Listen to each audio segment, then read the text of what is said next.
Rogue One, a Star Wars story, stars Felicity Jones, Diego Luna, Donnie Yen, Mads Mikkelsen, and is directed by Gareth Edwards. And it's the first spin-off movie in the Star Wars universe, and one that fans weren't really too sure of, including myself. I didn't know how I felt about a spin-off movie in the Star Wars universe. A lot of people said they'd rather prefer to see Episode 8 next year, but, it's a Star Wars movie.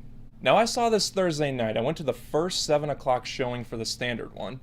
And seeing a Star Wars movie in theaters with a packed theater, there's no other movie experience like it, at least for me. I felt the same with Force Awakens and for this movie. Even though I wasn't really that excited for Rogue One, I was still pumped to see it.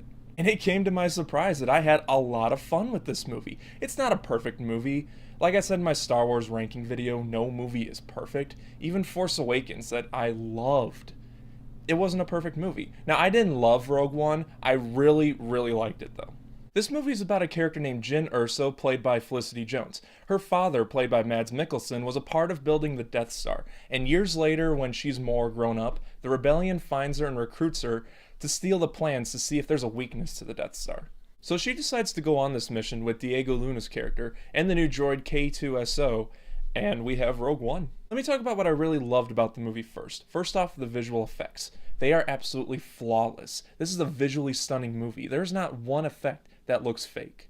The space battles look fantastic. The action that's taken place on the ground, it feels like you're there with them because it feels so realistic. There's not one fake moment of visuals in this movie. The second thing I liked is the new droid K2SO. This droid was he was just so funny throughout this whole movie. A lot of people thought he was going to be the new C-3PO, and while he kind of is, I watched Drum Dum's reviews for it, and he said just think of it as C-3PO, but a dick. And he was right. He is so likable, and I wish I would have bought action figures of him because I really loved K2SO. He was so great throughout this film. The performances throughout the whole movie by all the actors are great. They're really great performances. And that kind of leads into one of my biggest issues with the movie. It's about the characters, and it's the fact that there isn't much characterization to them. The only character background we get through the movie is Jyn's background, because she's the main character.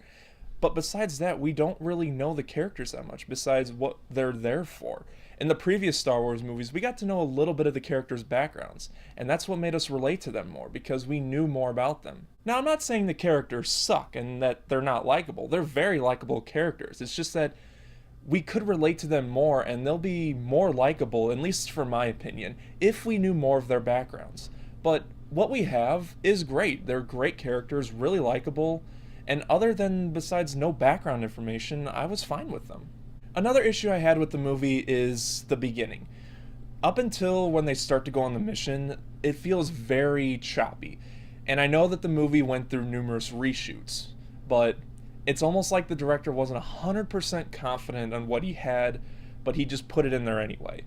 It didn't take me out of the movie. It just felt very choppy, and it's like they had multiple ideas and they were trying to combine it into one, and that's what we got. But once they get on the mission, the movie gets fantastic. Like, if only they would have worked harder on the beginning to make it more cohesive, it would have been a flawless movie for me. Now, one thing that's been on a lot of people's mind is how is Darth Vader in the movie?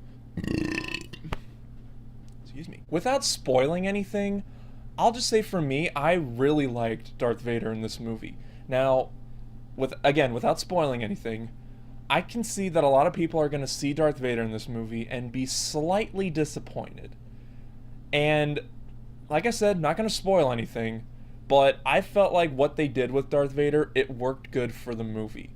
One thing I'll hint at, without a spoiler, it's not a spoiler, one thing I'll hint at is that when you see it, just remember, this movie is not about Darth Vader.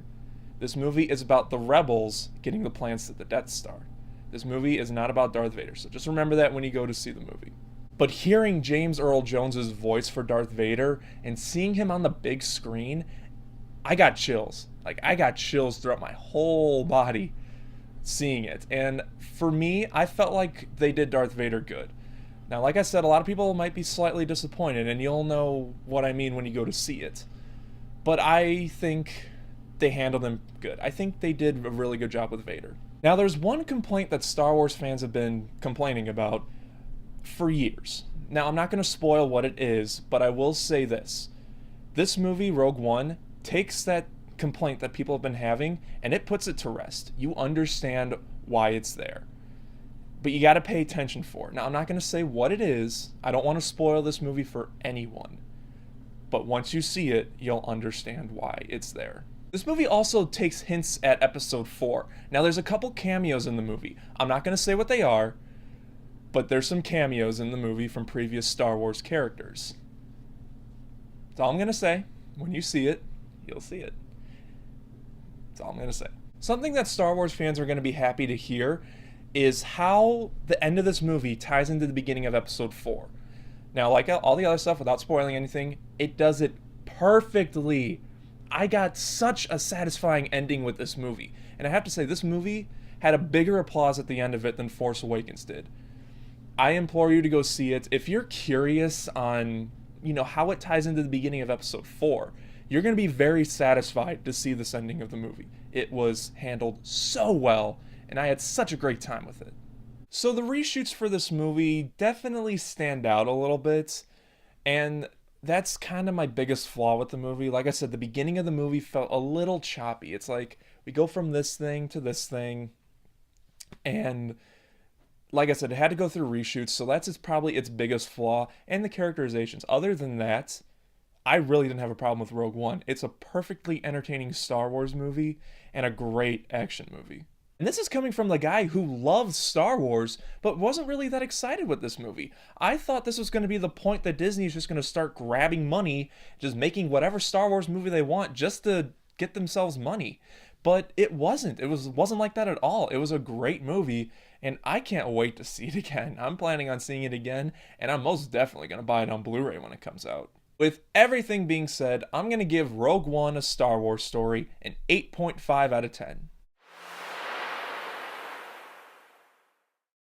I would really recommend this movie to any Star Wars fan out there. And if you were one of those people that wasn't too sure of a Star Wars spin-off, like you would rather see Episode 8 than Rogue One, give it a chance. It'll grow on you. So that's my review for Rogue One. If you saw the movie, let me know what you thought of it in the comments section. Also, once again, don't forget to check out my Facebook page, All Things Movies. Like always, there'll be a link for it in the description box. Thank you so much for watching. If you like this video, don't forget to subscribe if you haven't already. And I'll see you guys next time.